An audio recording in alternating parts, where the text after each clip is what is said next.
by allocation, the policy, according to the CAG, the policy of coal allocation was guided by three factors. One was to augment coal production, and the second was to augment power production, and the third was to reduce the dependence on imports, import of oil which were going haywire. Now the question is that if this was the policy, and then Mr. Parekh did suggest the competitive bidding route, to which the states objected, and the states which objected were also Rajasthan, Chhattisgarh, and West Bengal, etc. Mr. Tulsi, yeah. Mr. Tulsi, I am making a comparison between this and 2G. In the case of 2G, A. Raja said that all decisions were with the knowledge of the Prime Minister and the then Finance Minister. Despite that, he says the JPC did not allow him to depose in person or summon the Prime Minister or the Finance Minister. In this case also, the accused, Mr. Parekh, is saying that the Minister, that is the Prime Minister, was in the know. The difference in... Isn't that the point, TSR Subramaniam? That the difference between 2G and... There are two cases now, two of the biggest scams in the country, Colgate and 2G scam, in which similar points are being made by people accused. Arnab, there's no question at all in this particular matter. What we are now doing is, the officer who stood steadfast against arbitrariness, who wanted transparency, he is now being roped in as a potential accused. And the issue is very simple here. If you look only at this FIR, if he is on the loop, then people around him and people above him are in the loop, the decision maker is in the loop. I don't think there is any question about it. But what is the purpose of this? The purpose, as far as I can see, is this, that over a large scam, bigger than 2G, has taken place. The idea is to bury it now. Now we need to have a large number of splinter cases coming up. Who better than Parekh to be one of the accused? Flog it for 2-3 years. Let him prove his innocence. Meanwhile, the main issue will get forgotten, and that is the game plan that is taking place. And bring Mr. Birla, who's the epitome of honesty and integrity in this country, so that once and for all corporate India stops talking about the rest of the scam and media also focuses on the big name. And indirectly, Arnab, I see dark omens for this country's corporate world, which provides jobs, which provides growth, which provides a future for the people. That's not the point. We cannot be apologists we can't be apologists for the corporate world. Yes, you don't have to be apologists. No, but if we have to go by the rule of law. We have to go by the rule of law. Whether Mr. Kumaramanglam is guilty or not guilty will be proved. The courts will decide, the law will decide. So we cannot go soft on any particular person. It's not a question of going soft on anybody. No, what I'm trying to say. After all, we all understand what Mr. Birla is. We have seen Mr. Parakh's track record. The CAG report has categorically explained what happened. We have to go by evidence.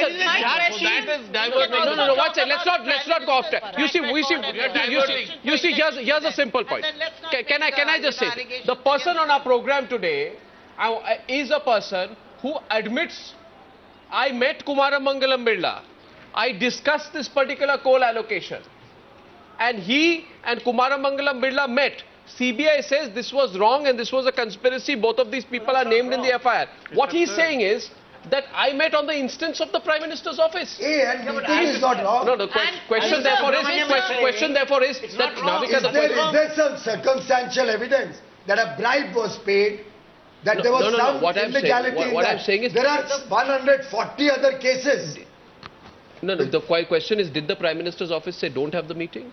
The decisions are being taken, it cannot be affected, the procedures cannot be changed, we may be accused of doing something mala fide, wrong intention can be seen, nothing, and apparently not. No, Hindalco has said they met the Prime Minister first. Apparently not. It doesn't say so. So Navika wants to go back to Mr. Parekh and ask him. Mr. Parekh, the question that everybody wants to know and understand from you is that you said that you met in July Mr. Kumaramangalam Birla. After that, you overturned the earlier decision of the screening committee. The fact is, when you overturned, what were the circumstances which made you overturn that decision? And secondly, when the decision was overturned, On the file, was it just your signature or did it go up to the Minister of Coal at that time, who was the Prime Minister? The signing authority on the file which actually allocated this coal block, that's where the story would be. Well, let me first of all clarify that I did not meet Mr. Kumar Mangla at the instance of Prime Minister's office. It was Kumar Mangalam Birla's office which directly contacted me and fixed an appointment for him to meet me. Now, there is a meeting between Mr. Kumar Mangalam Birla and me does not automatically amounts to any conspiracy. Any industrialist, there are a number of industrialists who had been meeting me in connection with their request for a variety of things. So, any meeting of a secretary with an industrialist does not amount to a conspiracy.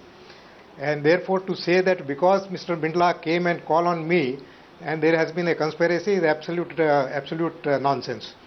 Now, second point is that after Mr. Birla made his representation, I felt that yes, there is a merit in his representation because they had exactly similar claim to the block as Naval Lignite Corporation had.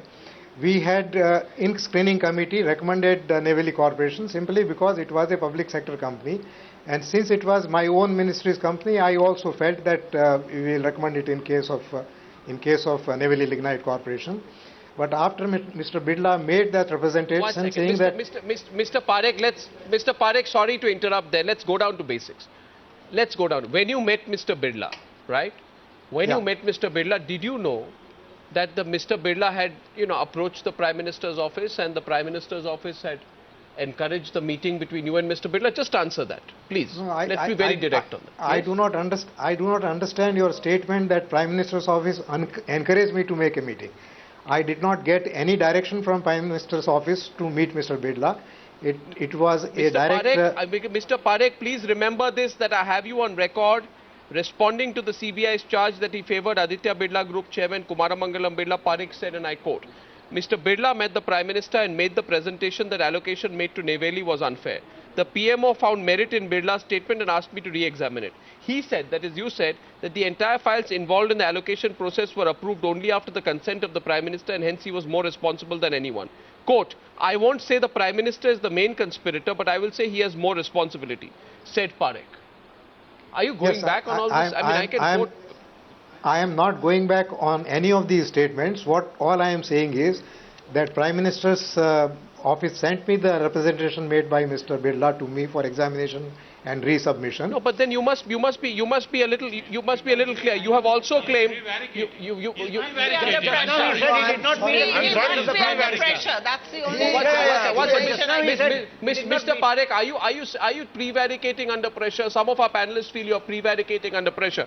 You have also claimed that ministers made representations to remove you from your post because you tried to bring in transparency. Name the ministers today, sir. Who are the people who were trying to get you out? Who are the ministers who sent in representations to the Prime Minister to move you out? It was Mr. Shibu Soren. He wrote a long DO letter to the Prime Minister to move me out. You have also accused the CBI of not having the courage to charge the Prime Minister. Are you alleging, Mr. Parekh, that the Prime Minister has committed acts of omission or commission for which he should be charged, not just in this particular allotment, but the entire Colgate case? Because I have you on court also as saying, I don't know why the CBI is making the case. It is either being used or does not have the courage to charge the Prime Minister. I'm very clearly saying that this decision was a right decision and there is no reason for... No, not about the decision being the right decision. You have said in the past that the CBI does not have the courage to charge the Prime Minister. Do you stand by that or not? Mr. Arna, please listen to me. What I am saying is that I am not alleging anything against the Prime Minister. I said this decision was a fair and right decision and there is no case for CBI to... I am not talking about the decision being fair or right, sir. You must understand that the most... Please allow me to complete my... No, Mr. Please allow me to complete my statement. But Mr. Parekh, what are we talking about? Please don't interfere in between. Let me allow... Please allow me to complete my statement. I must know whether you are on track with what you've said in the past, because the charge is it does not matter whether what you think what was right or wrong. The CBI thinks there was a conspiracy. You have said yourself if there was a conspiracy... I am absolutely stand by my statement that if CBI thinks that there was a conspiracy, then everybody who is involved in this conspiracy, which includes Prime Minister, should be investigated. What I am saying is that, to my mind, this decision was not a wrong decision, and therefore there is no case at all. Precisely. So that's what you're saying. So we've got some analysis. Please keep in mind, Mr. Parekh, that there will be a lot of people observing you right now to see whether you're retracing your steps, because Mr. Piyush Goyal, for example, of the BJP, is of the view that the pressure is being put on you, Mr. Parekh, so that you retrace your steps and you remain in the dock. Also, to make you an accused, I am not at all retracing my... You cannot become a witness against for the rest of the scam. So they found the soft spot to attack, deflected public opinion and the discourse in the nation to a Kumar Mangalam and Parak issue who are both considered and known in the world as good people, and then save the rest. Is Ami Agnik there on the line? Do I still have her on the satellite thing? Ami Agnik, are you looking at this? You know, can you avoid any responsibility here? Can you wash your hands off? The whole country is watching here that the alleged whistleblower in the case is facing pressure. He's saying that I didn't do this alone.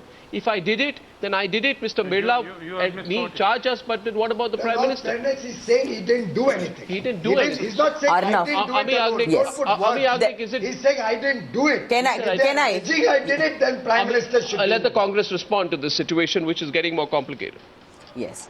Now, first things first, I know you will not like it, but the matter is sub judice. The Honorable Apex Court is looking and seized of the matter, and all these matters are very sensitive because, you know, there are almost about 15 FIRs filed. This is another FIR which is talking about conspiracy and corruption of a particular bureaucrat and a corporate director. Now, the second point is that when there are almost about 796 files and 157 files still coming to the CBI, and a detailed investigation is going on. No, we cannot go on a sweeping statement made by an accused who is arraigned in the FIR, asking on a channel or in a public sphere that you please make a particular person here the Honorable Prime Minister as a co-accused. No, this is not done. This is not done. A legal procedure has to be followed. And if he was the whistleblower, the matter is going on for 2 years. He has to go, and why he has chosen now just because of an FIR being filed? He should have gone earlier and told that here I brought so many recommendations, transparency, I did so many things and I brought it to the notice of the government and the ministries. Why has he come at a later stage just because he is now accused in an FIR?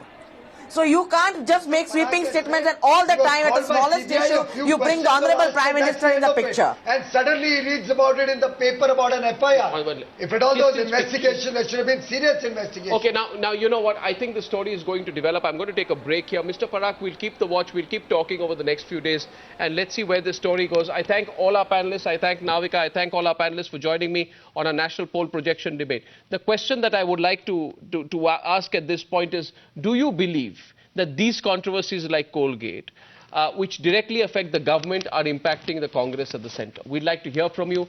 The numbers will be put back on the screen. As of now tonight, the NDA has 186 and the UPA has 117. We'll be back after a break.